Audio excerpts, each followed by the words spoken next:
Hemos avanzado aquí hasta ahora en la explicación del procedimiento que pudiéramos seguir en la utilización de las herramientas estadísticas, tanto en la parte descriptiva como en la parte inferencial. Recordemos que con esta estructura, con este esqueleto en mente de lo que estamos haciendo, podemos ir construyendo la sección de resultados. Pudiéramos añadir gráficos, pudiéramos añadir algunos esquemas, pero sobre todo hay que recordar que debemos ir narrando, describiendo cada cosa que vayamos realizando.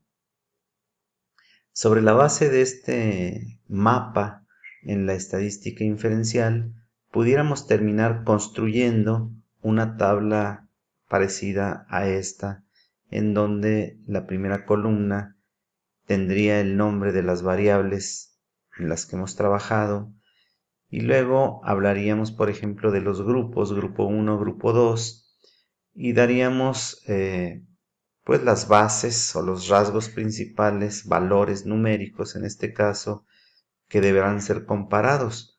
Por ejemplo, aquí en cuanto a edad, el grupo 1 tenía un promedio de 18 años, el grupo 2 de 17. Estos valores se van a comparar con una herramienta TestStudent para muestras independientes. Y al realizar la operación encontramos este valor y acá estaría la interpretación. Es un comparativo entre ambos grupos, basal. No hay diferencia estadísticamente significativa con un nivel de confiabilidad del 95%. Y decimos no hay diferencia estadísticamente significativa, puesto que el valor de P es mayor que el nivel o punto de corte para decidir la aceptación o no de la hipótesis nula. En este caso, siendo mayor que 0.05, aquí tenemos el valor de 0.451, decimos que no podemos rechazar la hipótesis nula que habla de la igualdad entre estos dos números. Por lo tanto, no hay diferencia entre este y este valor desde el punto de vista estadístico. Si hablamos del género, tenemos también valores de 22 hombres contra 20 en el otro grupo. Y aquí aplicamos una chi cuadrada, el valor de P nos da de 0.065. Y aquí también está ligeramente este valor arriba del 0.05, por lo tanto tampoco hay una diferencia estadísticamente significativa y lo podemos decir con un nivel de confianza del 95%. Acá 28 sujetos del primer grupo presentaban dolor, en tanto que 12 no. Aplicamos una U de Mann-Whitney y el valor es de 0.025, que es menor que 0.05, y por lo tanto sí hay una diferencia estadísticamente significativa en favor del grupo 2 en este caso. La distensión, pues el mismo razonamiento, y en la diarrea el mismo razonamiento. Vamos a pasar ahora a la sección de discusión y conclusiones, recordando nuevamente que lo que estamos aquí presentando es una forma de cómo sentar las bases para ir construyendo estas secciones. Vamos a ver lo que obtuvimos en resultados. Recordemos que los resultados tenemos que relacionarlos desde luego con el problema planteado, más concretamente nuestra pregunta de investigación, con la hipótesis que generamos antes de ir al trabajo de campo y con los objetivos que también propusimos desde el protocolo. Con esto en mente, entonces podemos ir a una discusión. La discusión es la interpretación de los resultados que hemos obtenido en función de las expectativas, por ejemplo, el problema, la hipótesis y los objetivos que el autor tenía al inicio de la investigación. Nos hacemos estas preguntas para, en la respuesta, fundamentar todo lo que vayamos a describir en la discusión. ¿Se resolvió el problema? ¿Se contestó la pregunta? ¿Se satisfizo la hipótesis? ¿Se lograron los objetivos? ¿En qué medida se lograron? ¿Por qué sí y por qué no? ¿Cuáles son las reflexiones del autor? ¿Qué situaciones hubo a lo largo de la investigación que fueron facilitadoras y cuáles obstaculizaron el procedimiento? Volvamos a los resultados, pero ahora relacionémoslos con las teorías de nuestro marco teórico que explicaban el problema.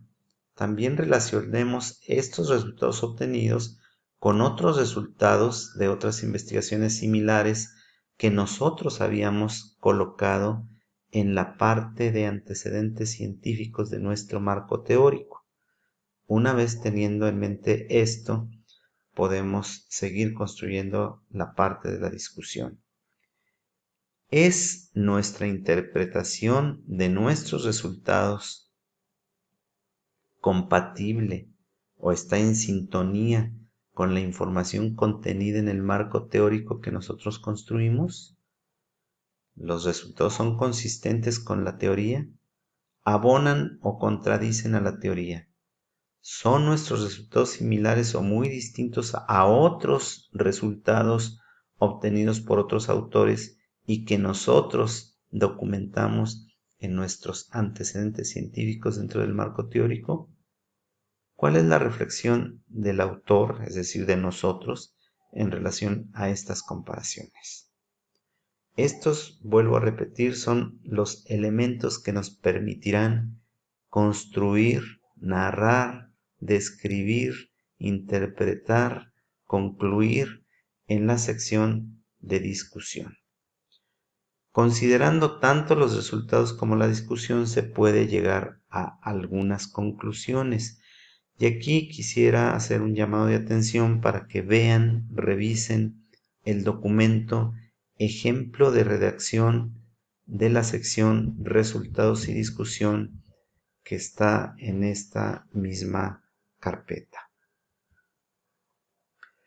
Bueno, una vez terminado con estas dos secciones, una vez cerrado el documento, una vez terminado el trabajo, en nuestro protocolo, ya con los resultados obtenidos, entonces debemos de pensar en qué destino tendrá esta información. Y habíamos dicho que había tres posibilidades. Uno sería el trabajo de tesis, otro sería que inscribamos estos resultados a un congreso a través, por ejemplo, de un póster científico o a la publicación de un artículo con esta información. Nosotros vamos a quedarnos con el trabajo de tesis. Y el trabajo de tesis tiene una estructura, misma estructura que sugerimos sea la del protocolo. Estas serían todas las secciones de nuestro protocolo o proyecto de investigación inicial y sobre estas mismas secciones construiremos el documento de nuestro trabajo de tesis. Desde luego habrá que hacer algunas adecuaciones. Antes de estas secciones está desde luego la carátula o la hoja frontal de nuestro documento de trabajo de tesis. Habrá que hacer cambios en los tiempos con los que nos estábamos expresando en el protocolo, pero también habrá que hacer algunas adecuaciones que, bien vistas, ya no tendría motivo de estar dentro del trabajo de tesis. Creemos que el protocolo es un trabajo más exhaustivo, que nos toma un poco menos competentes para la investigación y que ahora en el documento del trabajo de tesis pudieran ser los mismos textos reformados para hacerlos un poco más dinámicos y basándonos en el conocimiento actual después de haber terminado nuestra investigación, seguramente podemos recortar algo del planteamiento del problema, del marco teórico, de la hipótesis, del método, etcétera, de cada una de las secciones que lo van a componer. Se sugiere que la primera sección del texto sea el planteamiento del problema, sin embargo, antes deben prepararse una carátula del documento, como ya dijimos, donde se especifique el nombre de la institución en la que se realiza la investigación, el título del trabajo y el nombre del autor.